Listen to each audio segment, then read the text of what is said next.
Deccan voice, सुनो सच की आवाज। सत्तानकुलम कस्टोडियल डेथ केस। इस मामले में अदालत ने एक ऐसा तारीखी फैसला सुनाया है जिसने पूरे मुल्क को झंझोर कर रख दिया है। एक ऐसा फैसला जिसमें 9 पुलिस एहलकारों को सजाए मौत दी गई है। आज हम इस केस की तफसील, इसके पस मंजर और इसके असरात पर बात करेंगे। 9 जी हाँ, 9 पुलिस एहलकारों को इस केस में सजाए मौत सुनाई गई है। ये कोई छोटा आदत नहीं है। इन एहलकारों में inspector, sub inspector, head constable और कांस्टेबल सभी रैंक के लोग शामिल थे। तो आइए सबसे पहले अदालत के इस सख्त फैसले की तफसीलात जानते हैं। ये वो केस है जिसने पूरे मुल्क में पुलिस के रवैये पर एक संजीदा बहस शुरू कर दी थी। 6 अप्रैल 2026 को मदुरई के डिस्ट्रिक्ट एंड सेशंस अदालत ने सत्तानकुलम कस्टोडियल डेथ केस में अपना फैसला सुनाया और 9 पुलिस एहलकारों को सजाए मौत दे दी। इस मुकदमे में जिन अफसरान को मुजरिम करार दिया गया उनमें शामिल हैं inspector S Shridhar, sub inspector K Balakrishnan, sub inspector P Raghu Ganesh, head constable S Murugan, head constable A Samadurai और constables M Muthuraja, S Cheladurai, X Thomas Francis और एस वेलमथू। इस फहरिस्त से साफ जाहिर है कि इस वहशतनाक जुर्म में कांस्टेबल से लेकर इंस्पेक्टर रैंक तक के अफसरान मुलव्वस थे।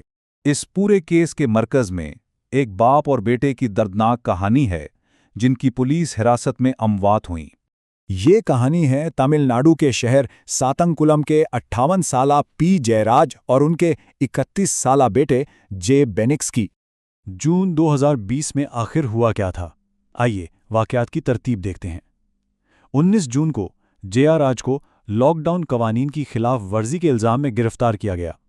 जब उनका बेटा बेनाइक्स थाने पहुंचा तो उसे भी हिरासत में ले लिया गया और फिर उसी रात सत्तमकुलम पुलिस स्टेशन के अंदर बाप और बेटे पर पूरी रात वहशियाना तशद्दुद किया गया। अगले दिन यानी 20 जून को शदीद जख्मों के बावजूद उन्हें कोविलपट्टी सब जेल भेज दिया गया।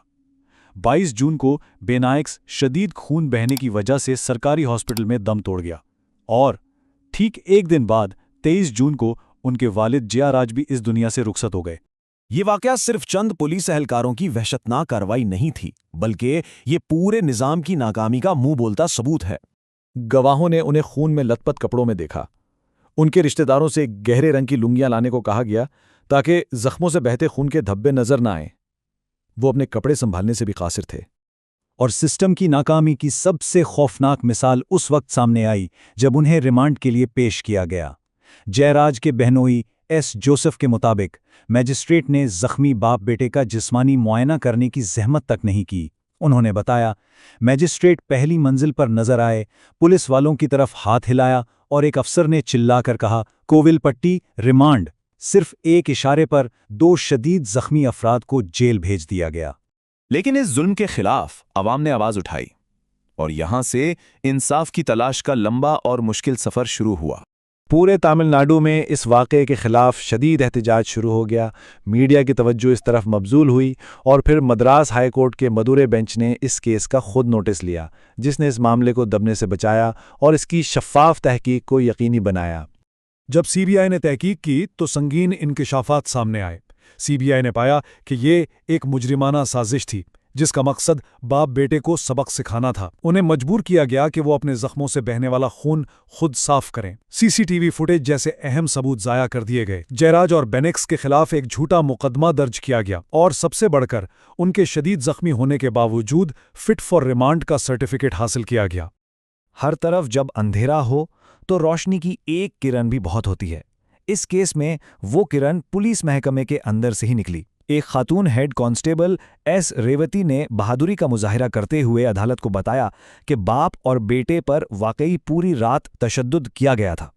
उनकी गवाही इस केस में फैसलाकुन साबित हुई और इंसाफ की फराहमी में अहम किरदार अदा किया। ये फैसला सिर्फ एक केस का इख्तिताम नहीं, बल्कि ये कुछ बुनियादी सवालात भी उठाता है। ये मुकदमा इस बात का इम्तिहान बन गया था कि क्या पुलिस को उस तशद्दुद के लिए जवाबदेह ठहराया जा सकता है जिसे नकीदीन के मुताबिक एक अरसे से निज़ाम का मामूल समझा जाता रहा है। और अब सबसे बड़ा सवाल ये है, क्या ये तारीखी फैसला पुलिस तशद्दुद के खिलाफ एक मजबूत रोकथाम का काम करेगा? और क्या इससे हकीकी एहतिसाब के एक नए दौर का आगाज़ होगा? इसका जवाब तो आने वाला वक्त ही देगा। लेकिन हाँ, इस फैसले ने ये उम्मीद ज़रूर पैदा की है कि इस मुल्क में इंसाफ अभी जिंदा है। अगर आपको वीडियो अच्छा लगा तो वीडियो को लाइक एंड सब्सक्राइब करें और नेक्स्ट आप कौन सा वीडियो देखना चाहते हैं कमेंट करके बताएं। पर हाँ, डेक्कन वॉइस न्यूज़ के चैनल को सब्सक्राइब करना ना भूलें और लेटेस्ट अपडेट से अपडेट रहें।